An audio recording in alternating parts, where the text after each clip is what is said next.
કોણ કોણ ઇજાગ્રસ્ત છે ને હવે શું કાર્યવાહી અત્યારે પોલીસ દ્વારા કરવામાં આવી? જે ખોડલધામમાં રાસ ગરબાનું આયોજન કરી ત્યાં પરસાણા ચોક નજીક રિંગ રોડ ઉપરની બાજુમાં ત્યાં એક મારામારીનો બનાવ બનેલ, જેમાં એક કપલ પાસ લઈને આવેલ જે બેઠેલા તેમને કોઈ બીજા વીવીઆઈપી ગેસ્ટ આવવાના હોય, જેથી એમને વિનંતીપૂર્વક જાણ કરેલ કે ભાઈ તમે થોડા બીજા સોફામાં બેસો.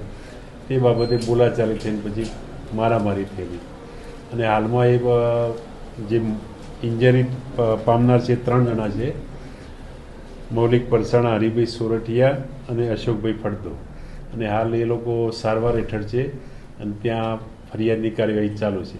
કોના દ્વારા મારવામાં આવી છે અને એની અત્યારે ક્યાં? એ જે મારનાર છે મહેકગીરી જગદીશગીરી ગોસ્વામી છે, એ લાઇટ હાઉસ અટલ સરોવર નજીક ત્યાં રહે છે. એની અટકાયત કરવામાં આવી છે એટલે હાલ એને પણ થોડી ઇન્જરી છે, એટલે હાલ થોડી એને સારવાર હેઠળ લઈ જવાનો છે. તેમ છતાં હાલ પોલીસને હસ્તગત કરેલ છે. સાહેબ, આવી રીતે અસામાજિક તત્વો કે આવી રીતે સામાન્ય બાબતમાં દીકરી ઉપર ઘટના બની તો મોટી બની શકે, એટલે પોલીસ હવે કે એક્શન લેશે?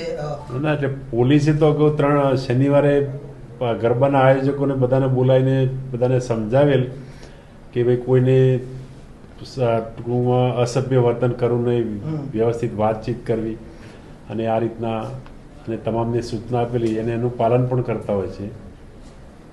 ઈજા કેવી થઈ છે? ઈજા હાલ હજી સુધી કોઈ જાણવા નહીં મળે, પણ એક ભાઈને 2 ટાંકા આવેલા છે. Okay sir. ઓકે.